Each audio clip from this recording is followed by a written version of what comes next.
Reka mbasuze mbifurize kugira ibihe byiza. Uyu munsi ni kwa kabiri, ni tariki 2 z'ukwezi kwa 9 muri mwaka 2025. Ikaze makuru n'amakuru yagezweho kuri uyu munsi araza kwitsa no kwibanda mu burasirazuba bwa Repubulika Iharanira Demokarasi ya Kongo. Muri aya makuru turaza kunyarukira muri Kivu y'Amajyepfo mujyi wa Uvira. Tubabwireye ko abanyamurenge batuye muri uyu mujyi wa Uvira baburiwe kwirinda Wazalendo kubera ko ngo bafitiye imigambi mibisha, ngo zifite umugambi wo gutsemba abaturage bo mu bwoko bw'abanyamurenge.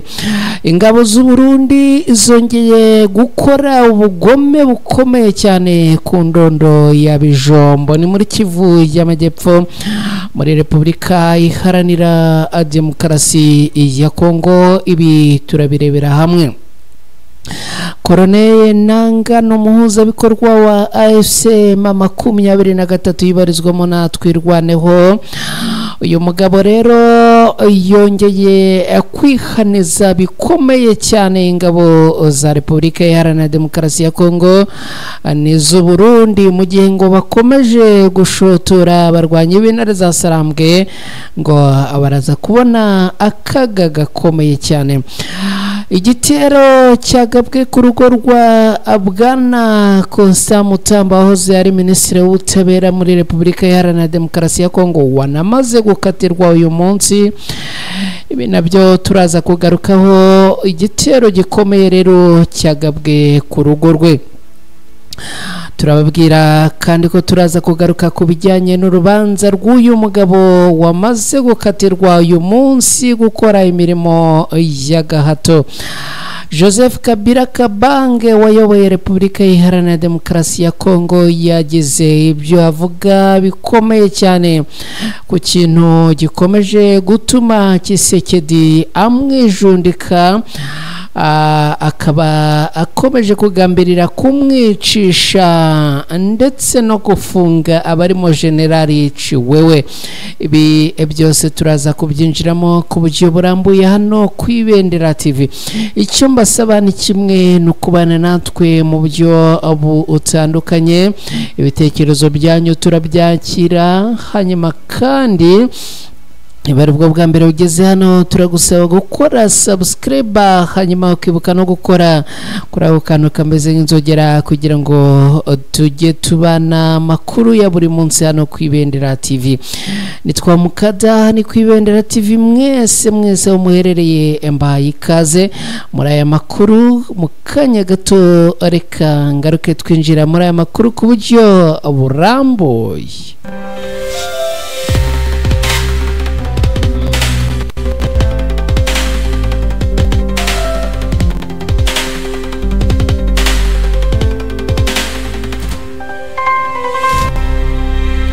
Twamaze kwinjira muri aya makuru ku buryo burambuye. Abaturage bo mu bwoko bw'abanyamurenge baherereye mu mujyi wa Uvira baburiwe kwirinda uduce tumwe na tumwe, dore ko Wazalendo ngo zirimo kubahigisha uruhindo. Abanyamurenge bari mu mujyi wa Uvira n'abahazindukira cyangwa se abahatemberera baburiwe, bakaba rero babwiwe ko bagomba kwirinda cyane muri iki gihe kubera ko ngo Wazalendo bashobora kubagirira nabi, kandi ngo abafunze ibiraro bimwe na bimwe birimo n'Icyamurongwe bityo ngo bakwiye kutahagera. Ibi nibikubiye mu butumwa bwanditswe n'abantu batandukanye mu gitondo cyo kuri uyu wa kabiri tariki 2 z'ukwezi kwa 9 muri uyu mwaka, aho ubutumwa bugira buti twamenye ko Wazalendo bafunze ikiraro cya Amurongwe n'icya Kavimvira, rero birasaba kuba maso hanini ku baturage b'abanyamurenge. Ubutumwa bukomeza bugira buti abazindukira n'abatemberera muri uyu mujyi wa Uvira ndetse n'abasangwa ni byiza kwirinda kunyura muri utu duce twavuze haruguru. Nubwo aha mu mujyi wa Uvira hari hasanzwe umwuka mubi w'amacakubiri, ariko kugeza ubu ngo warushijeho kuba mubi cyane nyuma yaho General Olivier Gasita aha agereye ku munsi w'ejo hashize. Ni mu gihe uyu musirikare ufite peti ya generali wo muri FARDC yahaje, ariko Wazalendo batabishaka bavuga ko ngo ari umwanzi kimwe n'abandi bose. Bamushinja ngo gutanga umujyi wa Bukavu mu maboko y'abarwanyi b'intare za Sarambwe no kuba kandi ngo ari umunyamurenge. Umunyamurenge muri iki gihugu afatwa nk'umwanzi, ndetse ngo bagiye babica bakarya inyama zabo, abandi bakabatwika bagakongoka, atari ibyaha baziza ahubwo ngo baziza isura yabo n'ubwoko bwabo. Gasita rero kuza muri uyu mujyi wa Uvira ngo yahatumwe na leta ya Kinshasa, ariko ibi Wazalendo ngo ntibabikozwa, bikaba byakomeje kongera ubwoba mu baturage ndetse n'ubugome bwa Wazalendo ku bavuga ururimi rw'ikinyarwanda, bakaba barushijeho kwigomeka kuri aba baturage. Uyu mujenerali Gasita rero akigera aha muri Uvira, abanyamurenge bari mu kaga gakomeye cyane. Ingabo z'u Burundi zongeye gukora ubugome bwo ku rwego rwo hejuru ku ndondo ya Bijombo ni muri Kivu y'Amajyepfo. Abasirikare b'u Burundi bakorera mu bice bituwe n'abanyamurenge biherereye muri Gorpoma, baherereye muri Grupoma ya Bijombo hazwi nk'indondo yo muri Uvira, ni ku ndondo ya Bijombo muri Kivu y'Amajyepfo.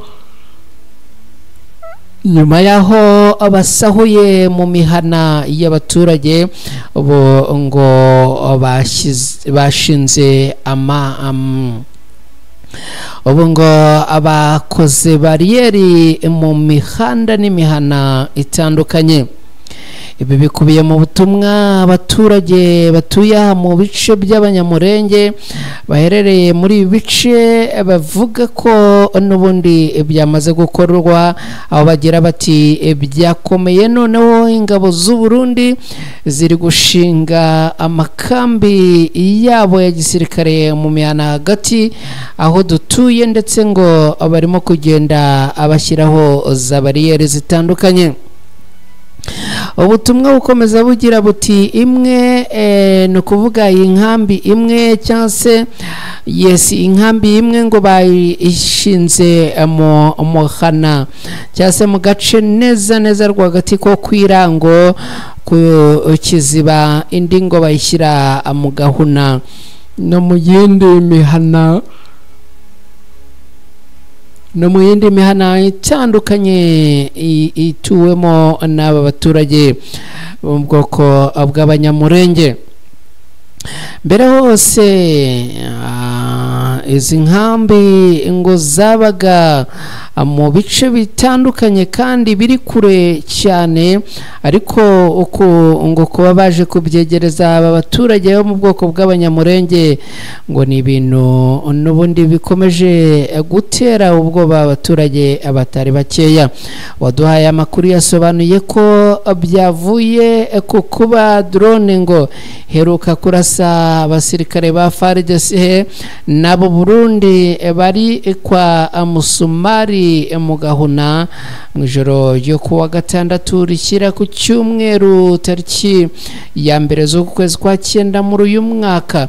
Icyo gihe iyi drone ngo yahitanye abasirikare bari hagati ya 36 na 48 nk'uko byavuzwe mu gihe abandi benshi bakomeretse. Amakuru amwe rero avuga ko ngo izi ngabo za FARDC n'izi ngabo z'u Burundi ngo zaje gushinga ibirindiro na za bariyeri muri ibi bice kugira ngo n'ubundi babone uko bagenda bica abaturage bo mu bwoko bw'abanyamurenge. Reka dukomeje n'aya makuru rero tubabwire yuko Koroneye Nanga adaciye ku ruhande yahaye gasopo ikomeye ingabo za Repubulika Iharanira Demokarasi ya Kongo FARDC n'iz'u Burundi, maze abateguza icyo navuga ko ari imperuka. Koroneye Nanga, umuhuzabikorwa w'ihuriro rya Alliance Fleuve Congo ribarizwamo abarwanyi b'umutwe wa M23 ndetse na Twirwaneho arirwanya ubutegetsi bwa leta ya Kinshasa, yasabye ingabo z'u Burundi n'ingabo z'iki gihugu guhagarika vuba na bwangu ibyo kugaba ibitero ku mutwe wabo no ku baturage bo muri Kivu y'Amajyepfo na Kivu y'Amajyaruguru zitabyubahiriza ngo izi ngabo ngo zitazabyubahiriza zizakubitwa n'iyo zitazi, no kuvuga inkuba. Hari yabigarutseho ku munsi wo ku itariki ya mbere, ubwo ni ku munsi w'ejo, ni itariki ya mbere z'uku kwezi kwa 9 muri uyu mwaka w'2025. ni mu kiganiro uyu muyobozi yagiranye n'itangazamakuru agira ati AFC M23 na Twirwaneho irihanangiriza Perezida Tshisekedi ku bitero mu ngabo zo mu ihuriro rye rya FARDC, igisirikare cy'u Burundi, FDLR na Wazalendo, kandi akavuga yuko abashotorwa batazwi. Agira ati mushotora intare ifite ubushobozi bwo kubasenya by'ako kanya, mubimenye muzabona igisubizo vuba ni mutabihagarika. Magambo akomeye cyane avuga ati nimudahagarika ibyo kutugabaho ibitero muzabona ishyano rikomeye cyane. Koroneye Nanga yakomeje avuga ko nubwo ingabo zo muri zo kwa Tshisekedi ziri koherezwa ku bwinshi muri Kivu y'Amajyaruguru no muri misozi ya teritwari ya Fizi, Uvira na Mwenga, zirimo ngo iza Repubulika Iharanira Demokarasi ya Kongo n'iz'u Burundi, Wazalendo na FDLR, kugira ngo zitegure kugaba ibitero bikomeye, ariko Kongo bari maso. Koroneye Nanga yasobanuye ko abarenze ku gahenge kandi ko leta ya Kinshasa yanze kurekura imfungwa zigera kuri 700 z'abarwanyi b'intare za Sarambwe.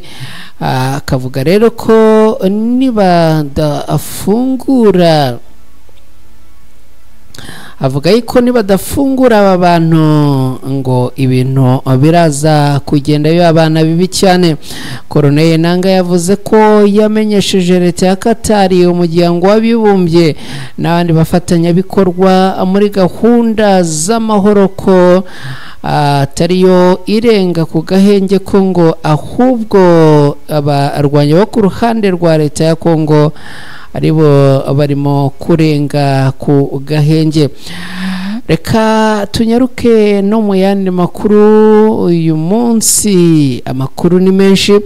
Muri Repubulika Iharanira Demokarasi ya Kongo, urugo rwa Constant Mutamba rwagabweho ibitero simusiga mbere gato yuko uyu mugabo akatirwa n'urukiko. Mbere y'icyemezo cy'urukiko mu rubanza rwahoze ari Minisitiri w'Ubutabera ni bwana Constant Mutamba mu ijoro ryo ku munsi w'ejo rishyira kuri uyu munsi tariki 2 Nzeri muri uyu mwaka urugo rwe rwagabweho igitero n'inzego z'umutekano nk'uko byatangajwe n'ishyaka Nojeke abereye perezida. Abasirikare n'abapolisi ngo bateye mu rugo rwe ahagana mu masaa 9 z'urukerera batatanya abamushyigikiye kandi bata muri yombi bamwe mu bantu.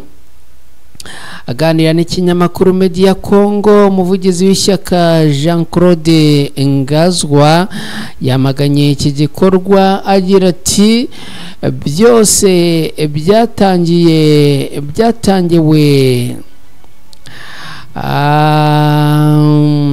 ati ibi byose byatangiye rero mu mpera zo muri uyu mwaka, aho rero aya makuru avuga yuko batayo yose ngo yaje itaje gutanga umusada cyangwa se gutatanya gusa, ko ngo ahubwo yaje no gufata no gukomeretsa abarwanashyaka aba Constant Mutamba.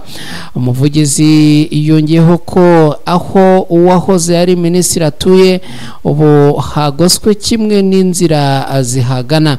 Yashoje agira ati ntashobora kugerwaho, ntituzi aho ari. Ngibyo rero ibyo twababwira. Hanyuma rero reka twerekeze ku bijyanye n'urugamba rw'uyu mugabo, ni bwana Constant Mutamba. Uyu mugabo rero yakatiwe gukora imirimo y'agahato, akaba yakatiwe uyu munsi. Constant Mutamba ahoze ari minisitiri w'ubutabera muri Repubulika Iharanira Demokarasi ya Kongo yakatiwe imyaka 3 yo gukora imirimo y'agahato. Ni bene ya mirimo mwebwe mutangiye kuvuga ko ari imirimo nsimbura igifungo cyangwa se ibyahoze byitwa tije.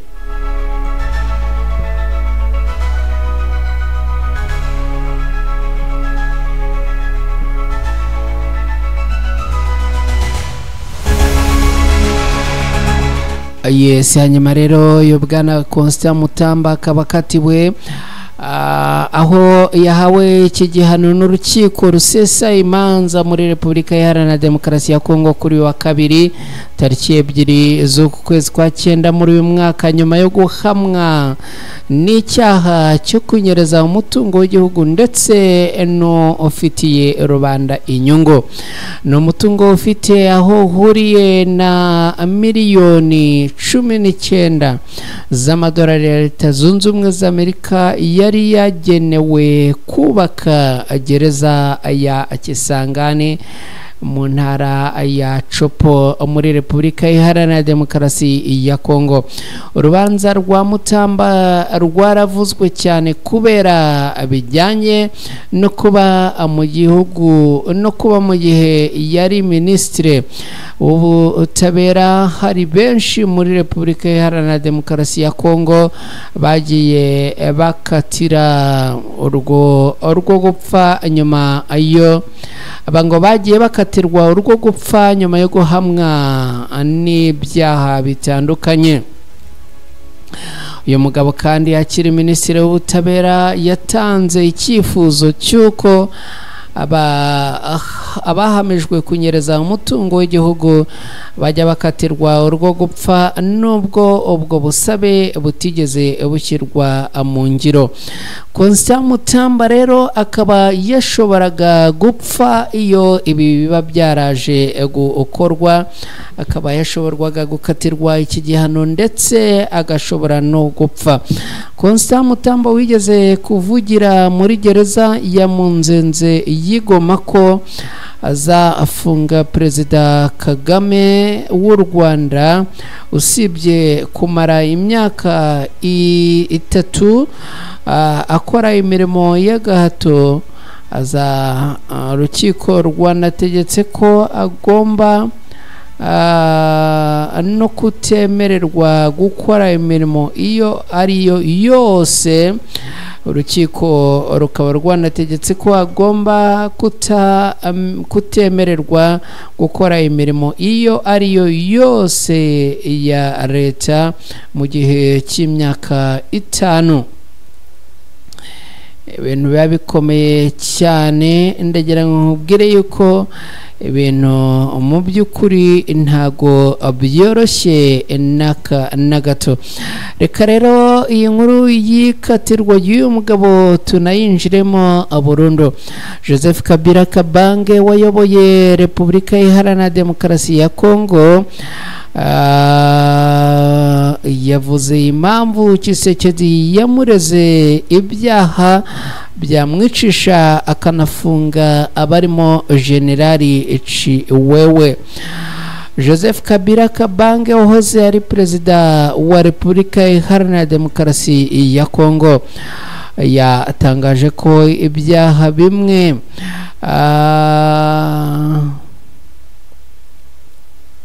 yatangaje ko ibyaha aregwa ari ibinyoma byahimbwe n'ubutegetsi bwa perezida Tshisekedi Antoine wamusimbuye mu rwego rwo kwirinda ko haba hari uwaburyozwa kuko bwarananiwe kuzuza inshingano zabwo. Ngibyo rero ibyo twavuga ahangaha. Kabila akaba ibi yabitangaje biciye mu nyandiko yanyujije mu kinyamakuru Jeune Afrique. Ni inyandiko yagiye hanze nyuma y'iminsi mike ubushinjacyaha bwa Repubulika Iharanira Demokarasi ya Kongo bwimye cyangwa se bwanze kwihutisha kugira ngo n'ubundi hari hamaze iminsi ubuyobozi bwa Repubulika Iharanira Demokarasi ya Kongo n'ubundi buvuga yuko bwijunditse uyu mugabo Joseph Kabila. Inyandiko yagiye hanze rero ikaba ivuga yuko n'ubundi ubuyobozi bwa gisirikare muri RDC bwamusabiye gukatirwa igihano cy'urupfu kubera ibyaha bitandukanye ashinjwa birimo iby'intambara no kugambanira igihugu. Ngibyo rero abakunzi bacu twari turi kumwe hano ku Ibendera TV ibyo twagarukagaho. Mwese reka mbashimire mwe mwabanye nanjye. Hasigaye gahunda za Ibendera TV zo zirakomeza. Mugire ibihe byiza, mugire ijoro ryiza, Imana ibarinde.